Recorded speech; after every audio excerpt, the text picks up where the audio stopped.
Bar. So papa par exemple abo wende ni papi bien na he. Abani na ambiance euro mais biwan musique alo bibo banga taoza. À l'heure et puis ne longi front yete.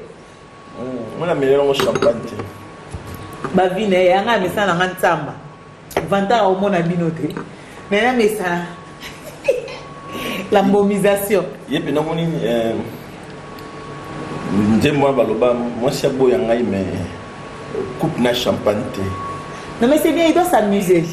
Mkolombo ngoli ambongo na c'est pas mais le problème est que mkolombo ngoli ambongo na sa maman. Ou avec plusieurs maman. Ah. Malade. Oui, on a dit que Mamoula dans la vie, hein, quand on dit Zoba, on a Zoba. Ouais, bah Zoba. On va de ça la dimanche. Non, mais t'as pas vu ce que vous faites là? On fait quoi? Tout ça, les tinés. On voulait juste savoir ce que vous faites. Juste savoir, on parlait de toi et tu es là. Ça bon? Oui. Non, mais sérieusement, papy. Ouais. Tu as une émission qui fonctionne. Au principe, ils sont beauté, au moins, ils puissent toi, bah, missa, na yo. Oh, depuis, il y a bonsoir, monsieur Papy. Santé. Heureuse de vous voir, monsieur Papy Mboma. Que tu es mignon. Que tu me sembles beau. Sans mentir. Si le foufou de ta chemise se rapporte à tes lèvres, tu es le Félix. De haut de bolingo de serre de Kin. Ben. Ça va, bonio. Ambroise. L'église est à terre. Elle a globit dimanche. Ah. L'église est modèle néo.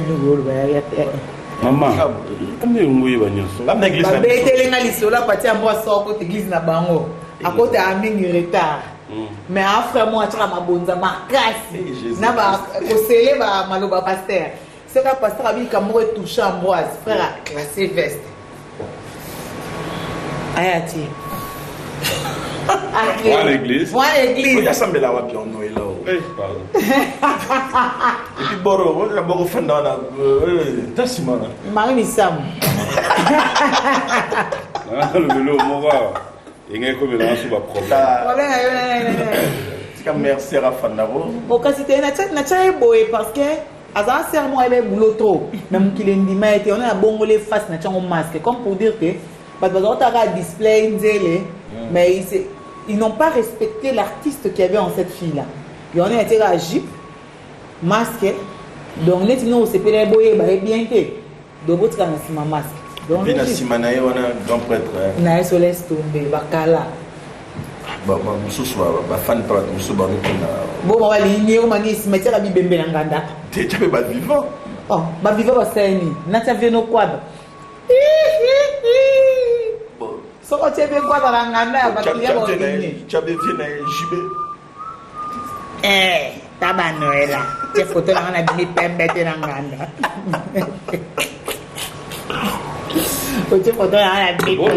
C'est bien. Là, je comprends pas. Pour une fois, t'es timide, toi. T'es timide. J'ai toujours été comme ça, en fait. Oh, papi, yo timide. C'est timide, baby. Vous avez une mauvaise image, en fait. C'est l'apparence. La réalité de la vie, c'est que qu'on parle de toi, mais qu'on ne te trouve pas dans ce qu'on pense. Amen. C'est ça la réalité. C'est-à-dire, vous avez l'image d'un papy sur son plateau de télé. Là, c'est le travail. Là, malheureusement, c'est pas sur mon plateau. Ben, je suis comme ça. Tu es comment? Trop timide. Je sais pas. Oh, on cette timidité, les gens, mais sérieux, en fait, on a une option. Au moins, téléphone. Soit activé. Soit activé, ben voilà. Pour le moment, je trouve comme si vous avez besoin de vous amuser. Mais voilà, rien à faire. Oui, vous s'amusez en dé. Vous s'amusez en dé. En dé ou à caméra? Bon, la caméra, c'est ah, ouais, place tout ça. Ah, voilà, ça sert Marie. Comment ça en était? Maman, c'est bien, maman, je suis là où nous avons bien un peu ça. La tête. C'était ma phrase non à toi, orphelin. Surtout toi, orphelin. Orphelin, sérieux. On a peine orphelin, sérieux. Non. Aux hommes où tu as jeté. Orphelin, mon corps négligé, c'est trop dur. Parce que maman dans la famille, madame, elle a peine orphelin. Hello, Sarah. Comment vas-tu? Patty? Je vais bien, moi je vais faire 3 là. Parti, on a un quartier la terre coquille. Sera, il s'amène Mboma, Papi Mboma, mais maman s'emballe. Ah, c'est coïncidence à Combo. Non, toi, moi, s'emballe. Moi, ça Non. Maman Nalinga Yango, s'il vous plaît. Non, toi, moi, s'emballe. Toi, si n'a garçon. T'es, Comme moi, si n'a pas. Voilà, merci. Bon, non, comment confirmation hier, point. Confirmation hier, les jours. Mais hier, moi, lobby, na yo, ngana, toi, moi, c'est un mobile. Il y a besoin de finir garçon. Même na ingala. Moi, c'est un mobile. Merci. Mais on se va y aller. Au moins, ma blonde, ma chérie. Ouais, bien, ma blonde, au moins, on dirait la grave. Mais là, on est normal. Hier, j'ai dit à une fille, tu peux me baiser. Elle dit, hein? Nabi, à la joue. Mais tu dis, tu peux me baiser. Elle dit, quoi? Nabi, à la joue. Tu peux me baiser, c'est une expression qu'on s'est salvé parfois. Non. Fais-moi un baiser. Eh, Zani. Voilà, fais-moi un baiser. Mais alors? Il faut avoir Fais-moi un baiser. Non, mais tu peux. Non, tu peux me baiser. Après, la bague, c'est à la joue. Elle dit, tu dois réagir. Mais la télé, la mauvaise période. On dit, l'état financière. Mauvaise période financière. Yo no zaboué. Au gros là la lobby la monnaie au talo et bien deux arabes yo peut-être au mieux bah tu as la règle. Pardon? Attends la règle. Il y a un principe il y a vie. On ne savait pas que tu avais un côté amusant. Un peu vicieux quand même. Un peu vicieux. Dis-moi, je te dis. C'est que tu n'as pas compris là. J'ai bien compris que tu étais un peu vicieux. Non, tu sais de comprendre vraiment bien. Bon, ok. Tout ça, na papi mboma, baza mobali, na mwasi. Mais baza moi sambalité. Ok. Là, il y a une deuxième année. Il y a beaucoup de répondre. Vous êtes madame qui? Mboma. Merci. C'est tout. Toi, continuez. Prenez le. Aïe. Voilà la bolingo. Allo, bien vraiment. Vous êtes madame? Mboma. Madame? Mboma. C'est tout. Votre prénom de votre mari? Est-ce qu'on a besoin de prénom? Il faut préciser que c'est fort bon, ça madame Eric Mboma. Madame, monsieur Papi. Eric, voilà, vous appelez moi la papa, la biso, va présenter biso été. Et que vous appelez son nom? Ah, merci. Ouais. Yo bon mon abisso. En fait, Papi Mboma tu connais déjà à la télé. Pati Ambroise, Pati Ambroise en fait toi Mbappé. C'est le faire professionnel. Oui. Pati Ambroise a scrabla beta servi na matanga papa Wemba. Et j'arrête d'attendre Facebook. Non. C'est quoi il a dit à moi Sylvie bon moi fin le roi pour les mboula. Complice il y a fait action aux autres que là. D'ailleurs bon. On a une présentation. Présentation à nani? Sera Isamine Mboma, président de ONG à Borolaba, qui est belle, à la classe Banini. Qu'est-ce que orphelin? Aux orphelins formés. Il y a pas de formé. Il est quel job? Et tu n'es pas dans la rue. Il est quel job? Ah, le boy yo qui peut la faire dans la rue. Alléluia, c'est de bimé là aussi. Il sera dans la rue. Quel bonsoir. Il les gars avec ah, donc dans la ONG. ONG qui parabana a atteint sa bombe à classe. Il a bien parce qu'il avait besoin de l'appui des hommes des médias pour booster l'eau. On est le boya qui a dit à booster. À booster ni. ONG na. On va dans la facilité on va booster l'eau na. ONG amener l'eau. Bon, à booster l'organisation gouvernementale. Oui, Missanga. Une fondation en fait. Ok. On va aller dans la terre. Toza but na biso eza ko sortir. Oh, le but est d'aller dans la terre. L'Icalis na biso. Voilà, l'Icalis na biso. À long terme, eza ko longola plus d'enfants de la rue. Pour na toute la bango na vie active, pour na baye bakoduka baye bako bazala indépendant ba ONG peut vraiment suspecter nous on copement ba so blanchir ba mbongo ba msu ba justifier ba lar na bango ba msu ba zo vomela na mito bana bato po ba zo ka ba donation tout ça ba subvention ah ouais yo zo lo ba boeto yebite to comme ka lo ba église to pour ça différence na binote où est voleur oni po papi mo ma pa ngeno pesa ba donga ngeno pesa Ambroise, non, on a monaté, mais c'est pour bientôt. Ok, on a vu Rambo. Après des séries. Attends, avant tout commandant noir.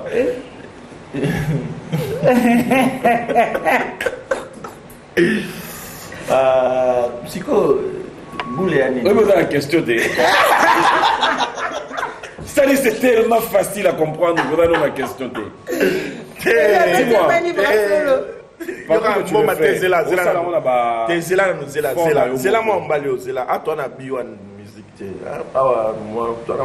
Musique à la somme. À la tienne, Charpati.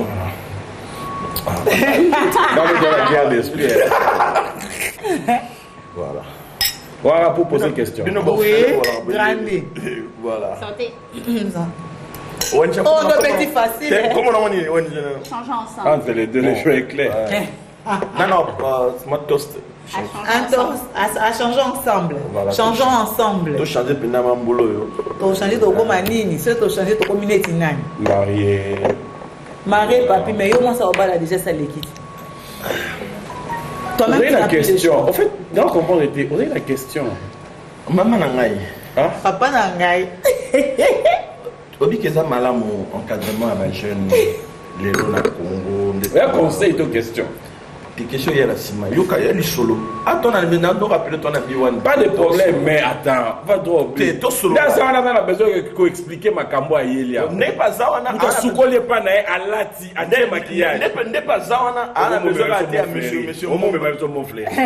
Vous allez à l'aise. Maman a besoin. Mon frère, c'est au Kati Kaka. C'est un comportement frère. Martin Kanda. Ils y parlent. Alors, mon frère. Bon, mais c'est mon frère, mais ça, on a mingue. Et pas. Ah, vieux quadra. Vraiment, quoi. Moi, tant que tu as pas mis tant baba no tena acha ba no cadra.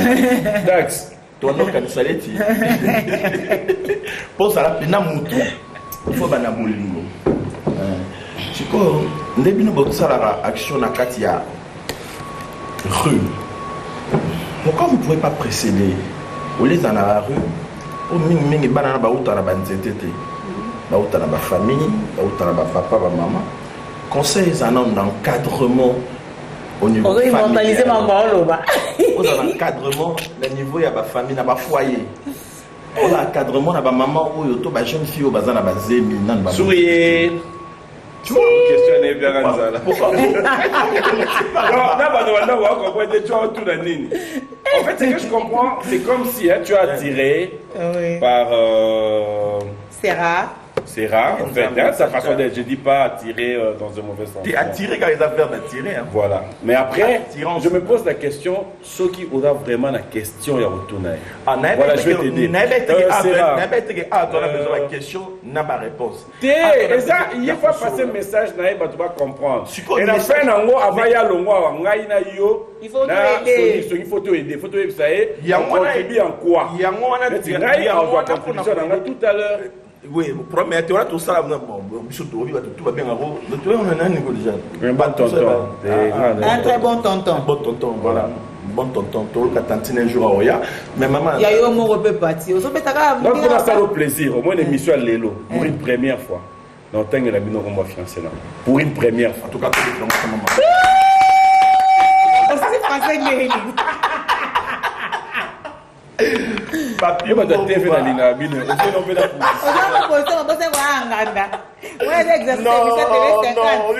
non, Joe. Tu m'as dit bien moi calabino. Ah, moi mais ça va. Non, comme comment tu peux pas commencer par la base au lieu d'aller dans la rue. C'est-à-dire aller chercher les enfants dans les foyers. Non. Commencer à conscientiser le maman qui doivent mettre au monde, parce que la plupart ce sont de bateaux, on va discuter, on après tiki. On est comme homme des médias pour ça le bon endroit où on est au En fait, est-ce qu'on a connu moi mélanger? Non, non, ça interprète, vas-y. En fait, Yambo, normalement, l'état normal, c'est l'État qui prend en charge les subventions. Tout à fait. À moitié ou en totalité. Nous sommes la société civile, pas l'État. l'État a plusieurs charges. Pour la caméraman, il y a patient. Il y a plusieurs charges pour le moment. Nous sommes en train de nous relever d'où on vient pour aller quelque part. Donc, l'État a besoin de la société civile pour... Tant qu'une femme a vu déjà responsabilité à Kobota, c'est une bonne chose. Tokoko le bâti que Moutouazouaka envie à Kobota sans savoir ce qu'elle va faire demain. On appelle, il y a des grossesses indésirables. Tant qu'elle a porté jusqu'au bout, ça veut dire que quelque part, elle a assumé. D'accord. Et malgré elle, elle a désiré. Il y a des grossesses qui viennent par des accidents, par des viols, par les consorts. On ne peut pas tous les juger. Nous, on arrive au point où les choses sont faites et il faut faire quelque chose. Bon, maintenant que vous n'êtes plus crédible, je ne parle pas de votre ONG en particulier, je parle d'une manière générale. Vous n'êtes plus crédible parce que tout le monde dit, ça fait 2 ans, les gens renflouent les caisses et disparaissent. Qu'est-ce qui nous garantit que vous allez rester? Dernièrement,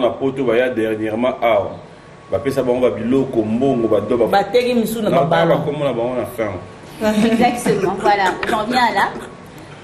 J'ai eu à discuter de ça aussi avec un haut cadre du Congo-Brazza qui m'a dit, mais vous, chez vous, les ONG, les fondations ont une mauvaise connotation.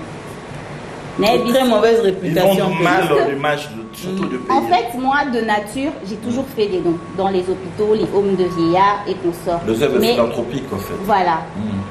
Mais juste par bonne foi, et comme l'a dit la Bible, quand la main gauche donne, la main droite la cache. Mais maintenant, je le dis toujours, si les ONG, toutes les ONG recensées, connues, faisaient vraiment leur travail, surtout celles qui sont dans le domaine social, on n'aurait pas tous ces phénomènes dans la rue. Si on se tient à la main et qu'on se soutient et qu'ensemble nous faisons vraiment quelque chose, on enlèverait la mauvaise image des ONG du coup. Alors qu'est-ce que vous préconisez alors? Moi, je suis nouvelle. Je préconise vraiment à long terme de les chercher, mais en attendant, je fais d'abord le peu que j'ai. Si j'enlève, pour moi, personnellement, je me dis que si j'enlève un enfant de la rue, c'est sortir toute une famille. Parce que, à la longue, cet enfant, ce sera un père de famille. Et avec l'éducation qu'il a reçue, la formation, il pourra aussi s'en sortir avec cette petite famille qu'il fera. Et lui, ainsi de suite, il ne voudra pas que son enfant reparte dans la rue parce qu'il aura vécu la vie de la rue. Et il fera un effort pour voilà. Et puis la chaîne va continuer. C'est déjà énorme. Surtout pour quelqu'un qui fonctionne avec des fonds propres. Donc, tout doucement, on les inscrit dans des centres de formation. Et, en fait, il faut qu'on ait la volonté. Tout ce bango avant. Ceux qui m'ont la volonté.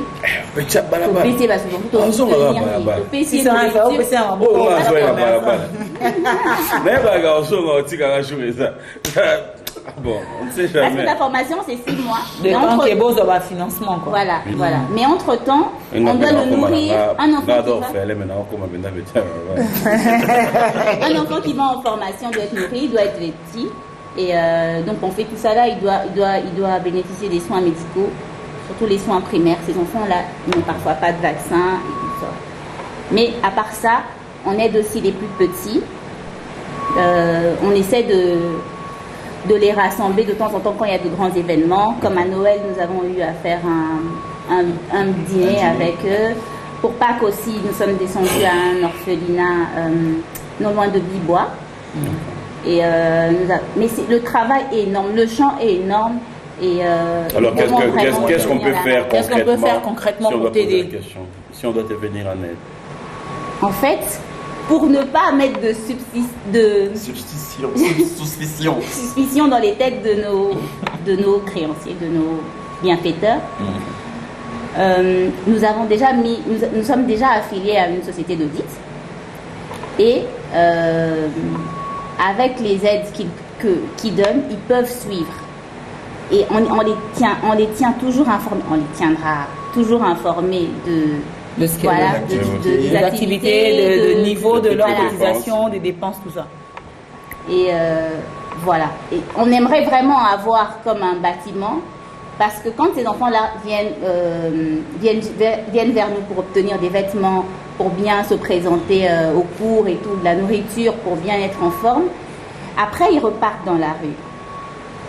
Et la rue, c'est quand même contagieux.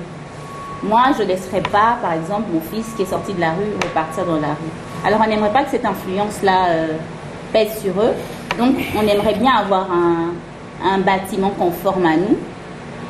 Et ça, puis, dans les perspectives, en fait. Voilà, dans les perspectives. Et puis, une affiliation dans un hôpital, un centre pour eux. Il faut que nous aidions à sensibiliser de manière à ce que les gens vous viennent en aide et rendent tout ça possible, quoi. Oui, qui le rendent possible. Jusque-là, nous, on fait avec les moyens qu'on a et on a très peu d'enfants. Pour vraiment que le champ soit grand, on a plus vraiment de moyens, besoin d'aide. Et plus, bâtiment. on a besoin de l'aide d'autres ONG dans ce sens-là. Et on sortira à Kinshasa de... Non, d'autres ONG sérieuses, parce que ce ONG nous est là en affaire, quoi. Je peux aller, M. Papi Mboma. C'est normal. Sérieuse et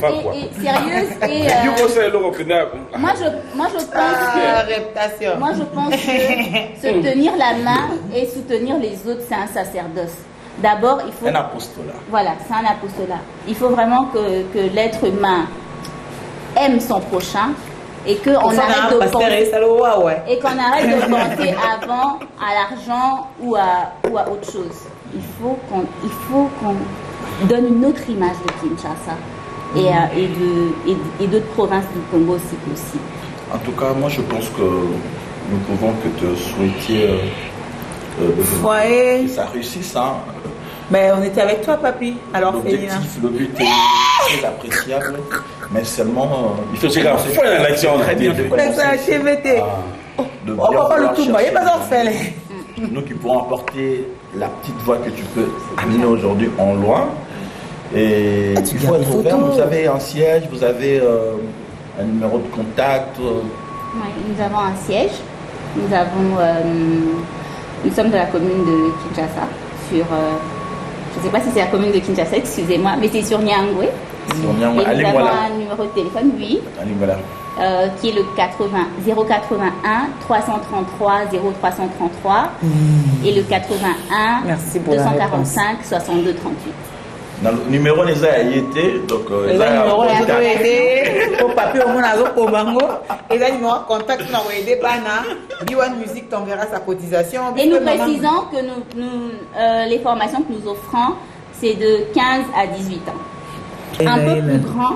Filles et garçons. Oui, c'est quoi que vous proposez? Le garçon, c'est mécanique,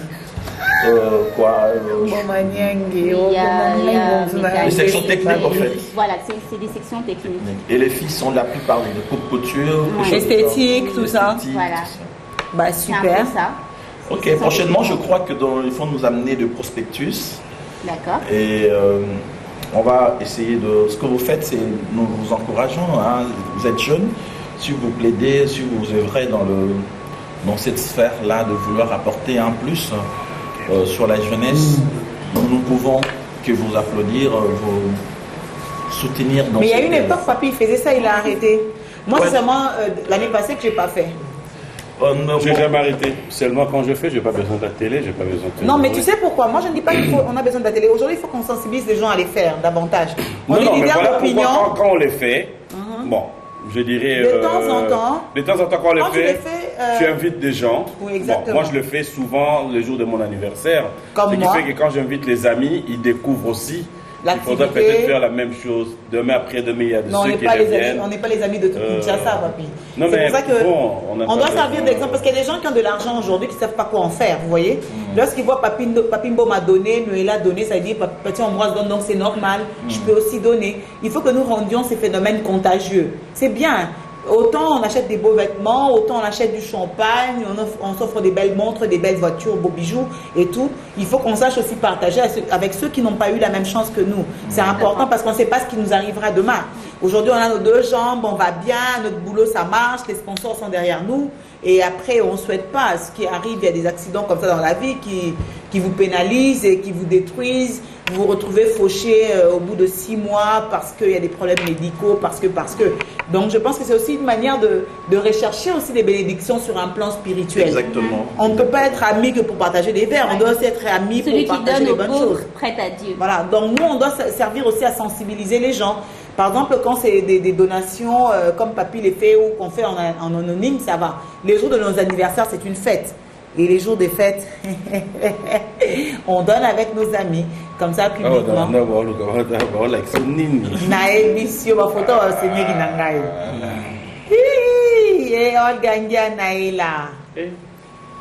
Oh, démarche Nassika. Ok, Wani. Ok, moi je m'en vais. Oh, déjà? Déjà? Oui, le devoir m'appelle. Ah, où tu as la rivalité avec ta fille Choco frappant noir. Elle est très belle. Oui, c'est vrai qu'elle est magnifique. Ciao ma belle, merci d'être passée, on va te soutenir. Madame Télé 50 à travers les représentants de JMK ici présents fera quelque chose. Elle s'appelle Olga Ndiana. Moi, je ne vais pas poser ma question, chérie. Oh. Ah, elle est représentante d'une ONG et tout. Elle était venue nous rendre visite pour demander notre soutien. En fait, Sarah, je te présente Olga, elle est chez Congo Web, elle est aussi journaliste, elle va t'aider. Enchantée, merci. Donc, je t'enverrai leurs coordonnées et tout. Donc, pause, là, on va bénéfice de communication. Ok. Chérie. Vous avez un bon sourire, hein? Merci. Voilà. Passez. Vous avez des bonnes initiatives. Il y a un bon sourire. Je n'ai pas cessé de le dire ça ici. Non. Tu sais, vous le dame. Olga, Vous le dame, vous adorez. En répondant à la question, c'est marrant quand tu as maman. Non, en fait, je disais. Tu es attaché de presse déjà, Marie. Non, Jean-Marie, c'est mon collaborateur, comme lui-même l'aime dire. C'est le patron de Télé 50. Non, sérieux. C'est le patron de Télé 50. Moi, j'ai commencé avec lui depuis DC. Depuis DC. Télé 50 avec dans la future, donc il a même les gestes. Oui. Alors, en fait, Madame Abdallah. Au-delà de CBS, on a virage, on a RTGA. J'étais parmi, en tout cas, paix à son âme, Georges Bakabaka, Nelly Tam à l'époque, directeur à Miss, Pascal. Pascal à Miss. À l'époque, on avait trop de pouvoir. J'étais parmi le rare de personnes qui commençaient à inviter les opposants là-bas avec une émission qui s'appelait 15 minutes chrono. Bon, après l'élection 2006, j'étais aussi dans la formation à Bateau Badaki qui devrait interroger le candidat. Question au salaire. Alors, ça fait exactement. Ah, Moulou Baté. Ça parcours. Parcours, maman et Bimi. Pourquoi pas exactement Après, on a créé Télé 50. Non, RTVS. Nabatchoukuma, RTVS. Normalement, moi, apôtre. C'est le raciqué. Après, RTVS. Mais on est la grille des programmes, ils ont mon boulot. En fait, exactement. C'est pour ça que c'est comment compliqué pour nous qui NASA journaliste. Et comment dire, journaliste, c'était un métier très noble. Qui est comment profaner. On a bateau basé les improviser. Voilà, il y a à boire à manger. Même chez Bisson à Biwana. Comment les dire comment raison mutuelle ça moi moi nini le roi mboma bibona tchara pour de taper mboma mais à éviter.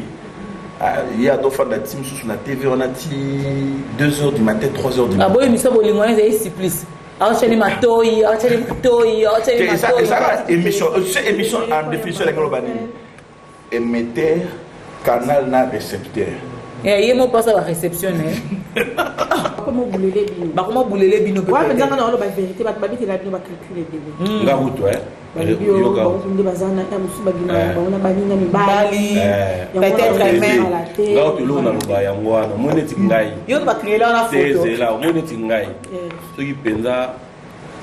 Nabina comme a PD, mon niveau plutôt dans la kill, bah c'est là, bah au pire on a 30%.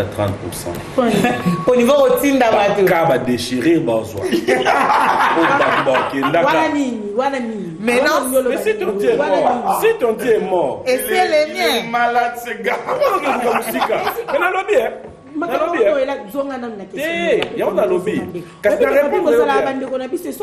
Olga, non, c'est à répondre. C'est là à répondre. Comment tu bottes à Roxana exact. Mon souci yo goza na mpona nga. Mona le biki pedo yo ndeka fo samba. Ça s'appelle le contraire. Ah c'est tout ça le contraire nga ndé na zaka boy. Tramontina jomo boya ya longo la mawe. Lelo. Na respect nyo sonata na mpona bino. Je pense pas que yo okutana na mobali mba moi draguer lelo lamba lelo buka lelo. Pourquoi oboya? Donc tu fais les garçons difficiles. Pour te dire que je prends mon temps. Né mon abisseux. Ça veut dire que au moins moi si oyo, au moins moi si mais justement, dis à une copine mais dans le bien, yebisa fille moi na ozanae que nazo lingana bala ou bien na balo. Je m'abstiens. Au moins comportement on reçoit. Comme ça. Yo zolinda kuna 6h, yo na chete manaye. Aujourd'hui, on a 6 heures. Au lobby, on a un kuna que mobile n'a tiré l'oreille, batté aux alibans. Yo.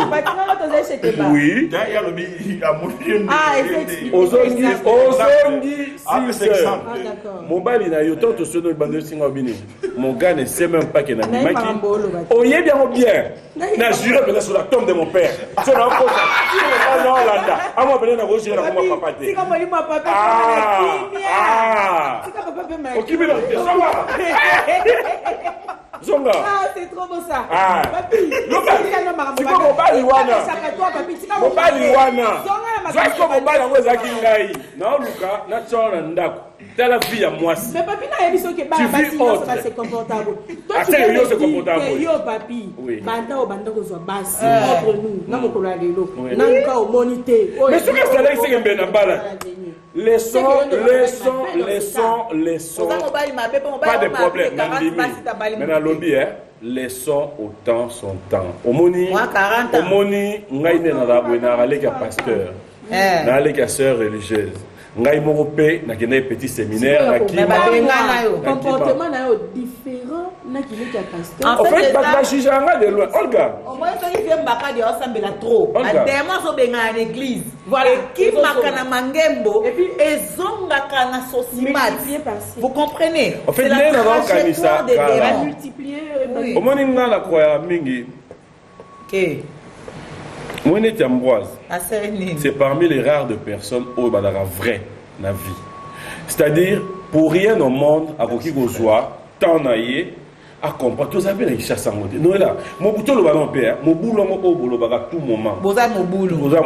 Oui, dans le bien. Yebisangaï, na qui chasse ça, tu vas dans la mboko, tu t'envoies à l'écoloté. Je dis au yoga, va menacer papi mboma pour la moisse. Papi.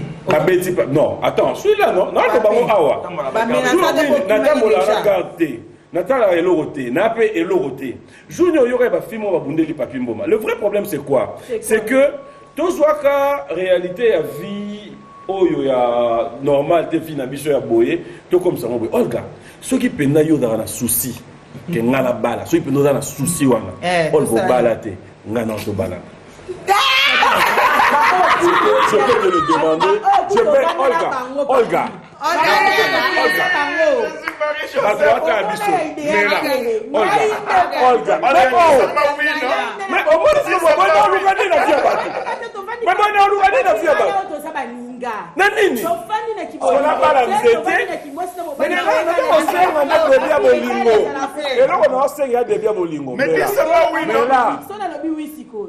Ça va? Ils sont pas pareils. Et dès que tu te parles, on commence une histoire et même à biso de balle. Il y a la personne à s'abstenir. Olga, si on a appris hier à tous en France, c'est Awa, battu notre maman officielle. Mais tu sais la dîme, ma belle, je comprends pas bien de moi. Papi, solo bala, solo mambo, ça mambo, mi collègue était toi chrétien. C'est pas toi caler là, non, ben d'accord. Aïe, c'est pas caler là, non, ben d'accord. Veux-tu m'épouser? Chapeau. Oui.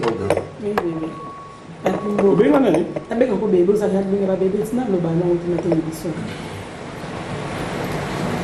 C'est pas possible. Oh, bah, tu as eu le bamacasso comme le balancer, bah, il faut que le bamacasso. Voilà. Parti à Biwane, ça va tomber. Tu sais. Oui.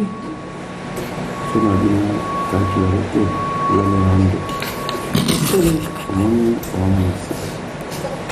le gars qui a regretté après. On laisse mon bal nous a fait. Il va nous faire pour les combats la vie. On a dit, il faut que nous ayons un match dans le monde. Il y a un peu à son âme, trésor, tu place à ça, tu n'as rien à place, Zamba, mais na bimé là, fignon, sur la matanga. Alors, mais sous ça, tu as dragué. Basala va fier, bayana matanga ba monde le ndire bangonde utu bakolo mobile. C'est pas possible. Lina ngata na vivant. Lina ngata vivant. Lina ngata mutango na komi ya brinote. Oh un jour. Déjà, yo ya boité. On va bien. On s'entend bien en plus. On va bien. Là, parmi les rares personnes qui sont là, on va bien où on va participer conseiller. Mais au moins, le problème est ça. Dax Bena. Non. Boko edenga ilelo ndeto na plateau boa ba basi. Ndenge nini faut koyeba kasi que moi si oyo ada mariable. Na bizalé. Bizalé. Mais yepé mobile na salarié confiance. Azongi 6 ans mobile n'a pas été gabimé mais mobile n'a pas bizarre mais il a empêché au thé nani non madinga moi il est parti bon malobi na foncé na moi il répondait qu'il m'a manqué na pona zonga na mambo no lo baté moni c'est vrai beaucoup lo tout ce que vous voulez boza boye bokomi boye chacun mais boza mobulu makasi vous roulez car mais quand batongo mobulu quand batongo batongo pende batongo juste batakani boza misa mabe bon Mandinga yoka suko aspect moko hein papa évidemment et puis on va garçon divers omoni Noëlla ba Noëlla badai na kati ba bima moi le londe na za bo ayo pia ba tu conseil yo ba tu ba pia conseil Noëlla auta na kati abimi na ko bima kutu atiki su dega bongo so koti bolingo o beti so mutu nga kufa pona gel ah merci ale kula de aussi na ngai merci na to te abi yo ba ni ba sala na mekaki janvier na sana madame mais la bien net ngai na yebi petala Noëlla na yebi ngai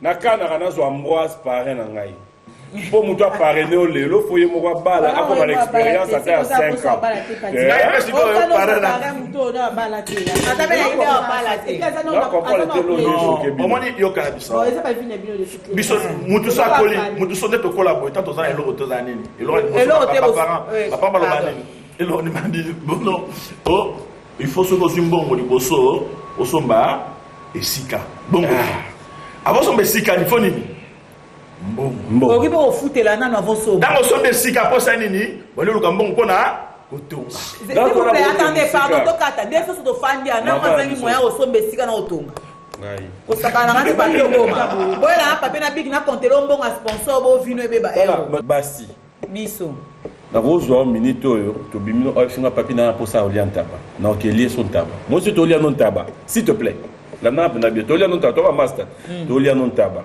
na dépenser par exemple moi $30 to so min taba to so mbia boire au moni téléphone so sonné au moni wana ndeye ba to bingo moni o amour jona yo abengyo ngam no so mbelon taba to oliana yo $30 j'ai que moni jona o bengo o calculer nga soute allô wapi je suis devant na les bossons ko souvent pa Erika bima bala oui pour ma mosala papi pardon au sac yo wana ok moningai s'il te plaît ezanani Jonah lobi bien Jonah ok $30 wana ya yo olina zo na ngepia mama na biso na ko dépenser pour Dieu mususu ya zo une énergie ngai s'il te plaît problème té zela ok problème té laisse moi la mona la bino benga té na zo fa si quoi yo zela kasi tangu yo ozo mo énergie wana na mbongo na ngai ngam na sombi peut-être yo on a travaillé corporel au resal énergie wana o tika lo yebisa John OK c'est nga papi merci viens d'aller sur un tabou pour dans ma force s'il te plaît j'ai continuer voilà pourquoi atabino bandeko na ngai ya basi na ndeko na ngai pour une fois demande tout à l'heure beaucoup plus reconnaissant surtout envers ma maman moi n'était nga mère ya biso nga tout ba jour on a changé c'est moi c'est ngata $20 na pesio mais kika yo kabarate to pesa ka 20 euros pièce 50 na botoli na kena zombi fleur na ketela papa na cimetière ni faut que tu vas la papa place à Zali, à mon moi, n'a linga ngati lelo. Boza ben ingrat, il y a dernier niveau. Bon bino, nga elo monte sous la PM, biso na course ko bandela on de l'on dit au bosania. Moi je n'arrive pas à comprendre. Ouais biké, moi considération moi ils étaient envers ba homme des médias, mais pourtant c'est pas ça la campagne. Niveau a benga absolument on mataba avion, to mataba jet na mingi. Mais si côté pour leur audimat, pour véhiculer leur message, ils ont besoin de nous. Il faut qu'on se dise. Les gens ont un journal télévisé, mais le journal télévisé, ça va saler les éléments. Et l'équipe nous pousse, au lobby Makamunayo, chikicha, cha, et si les messages au l'examala mouté, et talio. Et quelle émission? Et quelle émission? Mais puis, papier, moi, ma soeur, qui n'a B1 musique, on les avec rediffusion. Ça veut dire qu'on va rattaquer le papier, on l'exa message. On les pas Ambroise, l'émission, on va faire un Tony Chanda, la ennemi d'Anga Jean-Marie. La paix. Mais c'est juste que vous rencontrez des gens, oui, on vous apprécie, vous faites bien votre boulot. Président est un bar musicien, président est un baragnon, c'est même sur la bitinda. Et après, normal, tu es là, avec votre télé, mais là, bon. Et les musiciens, souvent ils sont récompensés. Hein. Oui. Journaliste, quand ça exploit les bandes en boca, papi mboma, qui place moi ça les locaux, les gens ont apprécié, mais ils ont mboka. Mais la Kenda Cubana personne papa Taboulay, son dernier voyage. Tout ça là offre et tout ça là. Tous les gens ensemble.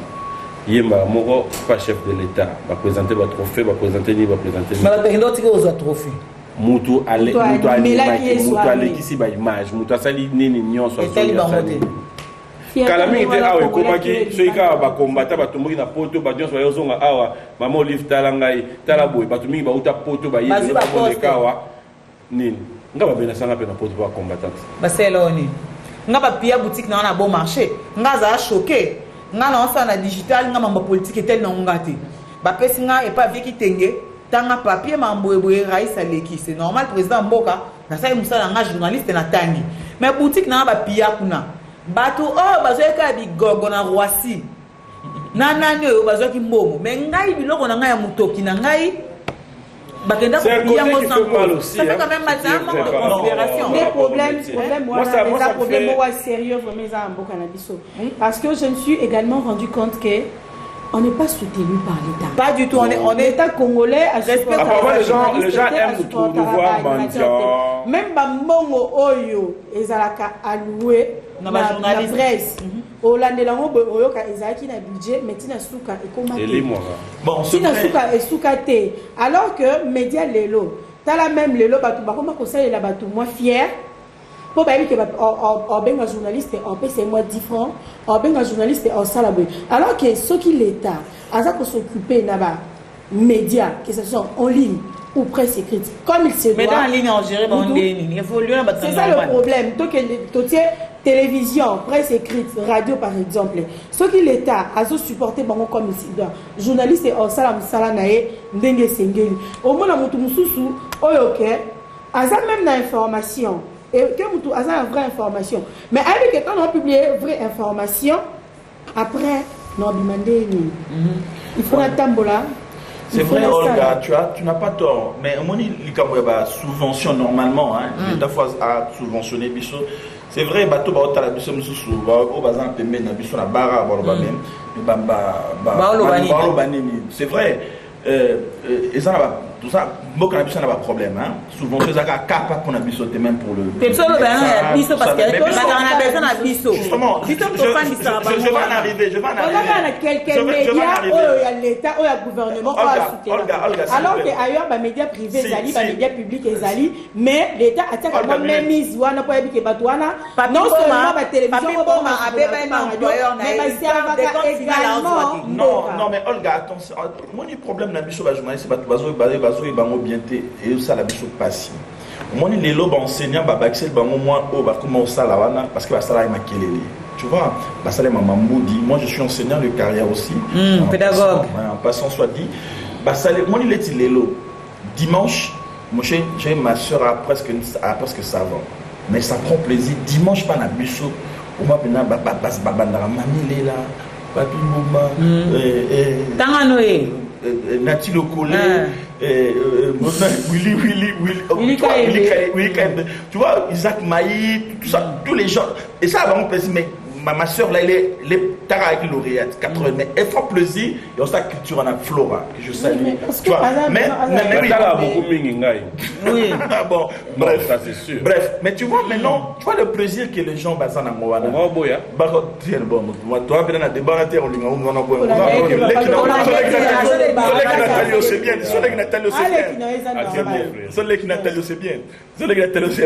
Mais c'est comme on dit Lélo Noëlla Madinga, ma chère. Quand on a aux victimes parce que tu as lu une dépêche. Oui, ça travaille là. Lélo. Les gens ne savent pas de manière de déstresser. Parce que moi je suis pas vraiment trop dans les cultures, mais master bobino ça la divertissement ça passe. Comment est-ce que les gens sont attachés à ça? Tu vois un peu, les gens sont attachés à ça, mais problème na bandi à ma casse c'est parce qu'on n'est pas trop organisé.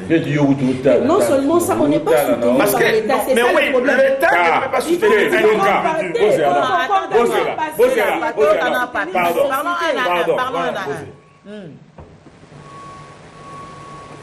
Toseli déjà, pardon.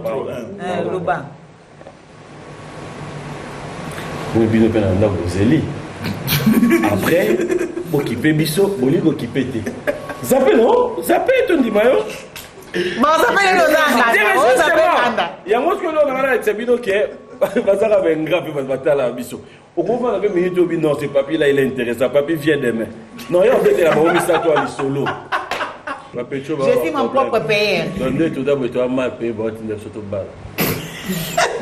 Papi, yo un peu enrôlement bandaki. Toi il va faire élection ezala.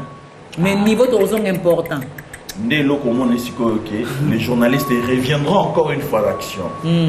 Parce que bon, en fait, il n'y a pas qu'un rôle, en fait, de vrais journalistes, je voulais dire. Hein. Pas les atalabs du moment. Ouais, comment les dit, mon tout sera, c'est-à-dire, à moi, micro, téléphone, cacao, iPhone, la télévision, ouais, pas, il commet des journalistes. Comment on pas si bien pour nous qui est journaliste. La casquette la productrice n'est la pousse. Il y a un moment où ça moi ils sont beaucoup mis balé ça tout mais na comment na papa na mon cabinet fan bon en fait je disais moi maman il y a un enrôlement Lélo.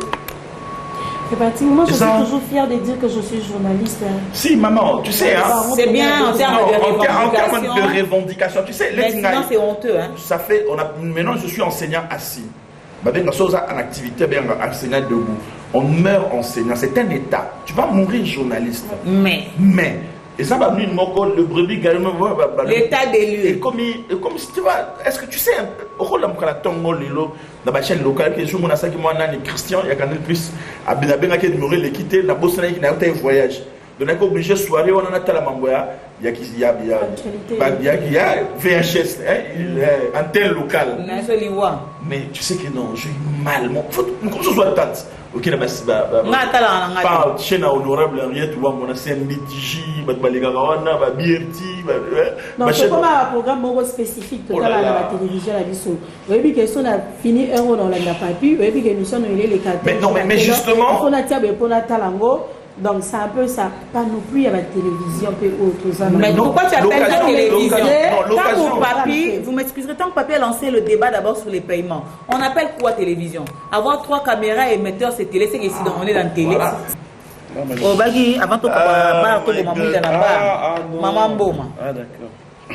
Tantine Mboma, pour maman Mboma et mon grand pote Razali. Chaque chose a un début. C'est vrai, on est jeune. Jouis de ta jeunesse, je le fais. Nous notons le bas. Bateau va vendre bien à l'ibala. Pourquoi? Parce que Abimana Mibali, il y a Kanda, Mibali est gentil, Mibali Makabaka, Makabarate, il y a Passi. Je ne pas écouter la bateau, il y a bon Passi. Ozo Mbongo Mutoki, na mo souffrir. Il faut qu'il y ait l'hôpital, traitement, pour dépenser sur un bon mois. Moi, je pense que Lélo, je suis fier de le dire ici à la télé. Après un bon moment, après tout ce qui peut se dire, après tout ce qui peut se raconter, enfin, on peut aujourd'hui se dire, à travers cette émission, Papi Mboma est amoureux. Et oui, je le suis, j'assume. Et là, on a lancé moi, l'église. Mais peut-être na vie aventure, mais peut-être le lobalobara ah papi mboma promettait kingai mais malheureusement la tigala va promettre de tout. Mais peut-être balobara ah papi mboma, on pouvait s'attendre à tout. Mais en fait, comme je l'ai dit tout à l'heure, chaque chose a son temps. C'est-à-dire au moment on a la barre, au moment on a partout, mais moi une seule chose que je demanderais boyeba que papi mboma désormais ala na oyaye na olobateke na bali mes fiancés, nous avons évolué ensemble. Le temps national, le temps national, la famille, le temps national, les parents. Après réflexion, on a trouvé que Balo Barango, Atara Bakolo, Moutou Alingi et Lokonaye, Akangaraye toujours signe, Abombaraye. Voilà. Après réflexion, je n'ai pas combiné à Renef Nabe Nabajano, et Sangaï. Prochainement, na wotaka comme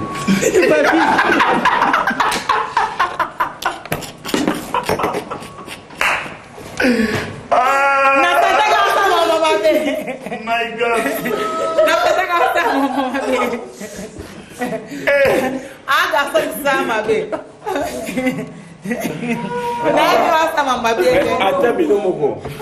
Comment est-ce que Nagoki Nalobi a mis ma plus dans mon image à papa et Zungelanga. C'est comme si mon père était en train de me dire. C'est comme si mon père était en train de me dire on ne fait pas ça. Maintenant, Yoka. Na ba tu mité ma beba na mboko na tanga kombo ya fiancé. Alors nous moi si t'es fiancé. Ngai immeuble était mi tout cas danger te bango batana ngo bako voter moi na budget. Nous allons pour parler. Ngam nazala on a pour parler ya boke la ngata mawa. Ya, place aux chérie mon amour. Je t'aime. Oui toi, je sais que tu le comprends. C'est toi chérie. C'est toi là que j'ai sur la tête. Frère, donne le même indice. Attends, lettre mon lettre bisunga M, lettre M, C, au moins C, Lemba. Lemba. Oh,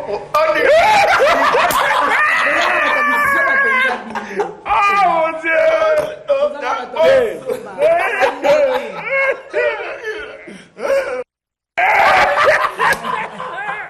Viens la goua, jamais. Je te jure, quoi, il faut que tu vois.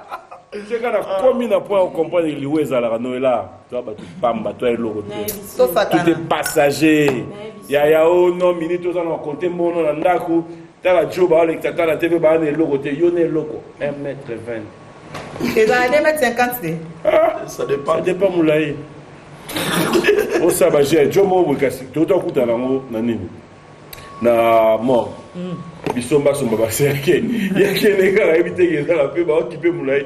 Il y a continuer la ligne à pompe finale ou à la tête. Mon gars, papa, ba mesurer té, pesa oyo. Et OK. Ba pesa ke na mo. Nous on est on ba moi za ki nanyo. Un jambé.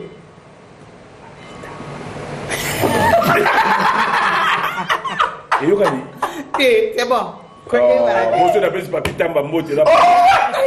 C'est mon ami. On m'a dit Papi Tamba, bien peut-être pour barater. Masque na ngai, mutu na nga pena ka uti photo, aye, on va serrer na ba galère. Tout le monde est dans le vernissage à Papi Tamba. Oh, non mais t'es seulement sérieux. A uti photo aye, tu vas aller on a élégit déjà to question ba 10 ans. On a dans autre ma politique té. Aye fois que bon ma tu vas na palais, alors t'as la Jomo Rambinga Moulaï Munene. Tamba. Si vous cercueil au fait, Joanna, il n'a pas besoin. Eh bien, Taïmon n'a pas Tamba. T'es Nambouné. La moitié. Comme ils sont qui oh non. T'es même plus jambes. Maman. Maman, quand il y a la vache. Oh, à ça, la dernière, c'est voilà, comment il est. Johnny Mia Tenzizan. Papi les copains. Oh, banga, c'est voilà. Lushima Niaki. Yeah. Azana cravate à couleur à drapeau.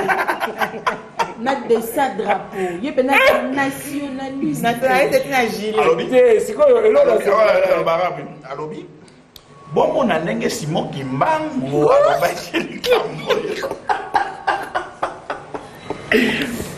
bino bataille d'épaisse.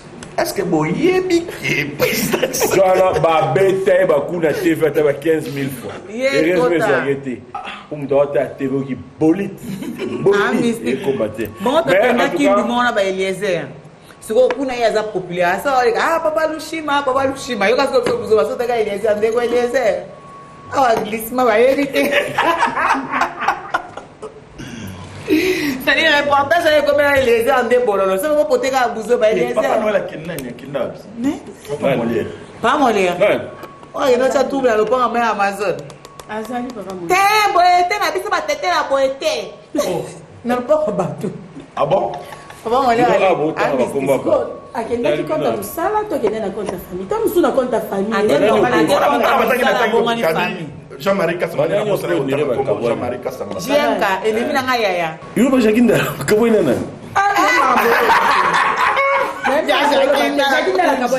Jaka sa judo mikolo makasi yaya evi. Jaka kaboina na. Wala okute papi. Banande bakabwani olinga oloba. Jakit na. Nani. Même un bolo baki. Garçon Ando qui sont de la moi, je n'habite pas les quartiers. Ah, d'habitude tu es là. En conclusion, tu es la souka. Ma mère te sali, batwa galara moi reconnaissant. Mon ilelo, né to comme le bango, aimons-nous vivants. Il y a slogan. Aidons-nous vivants. Très important. On a beaucoup pour reconnaître valeur à Batunani Nidara Nasuka. Nga avant-hier na dagi pia kala ngijo mwa def sa mwa mbongo. Afsi ngata na on tena raisonner deux fois so ineti na kufi minito na ba problème. Vélo kanisa Joana vélo pour ya na mweza ya ndeni. Pour te clôturer toute beauté, mutu na mutu, action vérité. Comment il s'appelle Tago?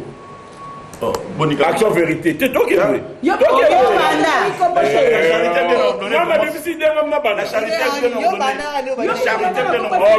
problème pas de problème. Mais on peut ça t'es indice on appelle ça non aé. On lui appelle ça ni Magadi. Magadi. Magadi Goumessa. Comment on a papa? Il est là comment vous moquez maintenant de non. Oh, ça va la combat copine là. C'est ça qui non. Vous moquez de moi maintenant. Comment ça va la maille? Magadi Goumessa. Voilà, on fait ça Magadi côté. Non. Pas bien vrai, il y a ébi pena nyunga. Ah, comment ça va? Zala ko da Facebook na ko ma nyunga. Nyunga oyo bimisa. Ba de maintenant go oui déjà. Zala nyunga. Ben, Y. Nyunga. Ya nyunga Voilà la balade d'orchestre. Dorcas. Jacob Boutelos. Mais finalement, quand il y a des balanga, quand il y a des Dorcas. Il y a un problème. Il y a aussi un thème dans le matin. Papi, c'est un débat public. Papi, c'est un Olga. Olga, c'est qui ton copain? Olga, c'est qui ton copain? Ah, papi, il y a beaucoup de Magadi. Eh, mais Tanga. Non, tout n'est pas le non. Tagadi. Kabasele. Voilà, je suis Andimi. Après, Jessica, qui koufi.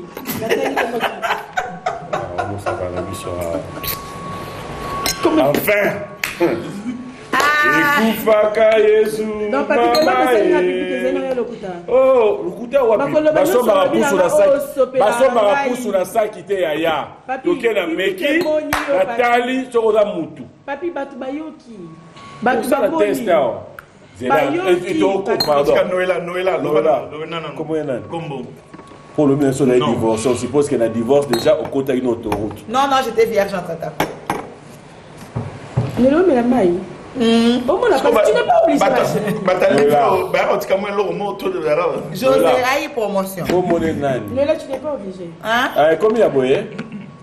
Il y a créé les bateaux commission qui prennent. Il y a 3 personnes au Cali, sinon on a une commission. nan bara amuno ya problème nan amun papi même non comment les nani comment vous en nani tu peux la série comme on a amour mutabengi a tout tala mourir vierge c'est virginité bébé yo moni yo ata petit boulevard alimité au lekate poids lourd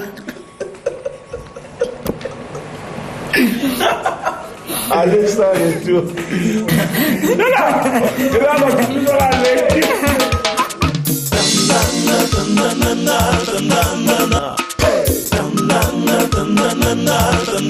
Music bar.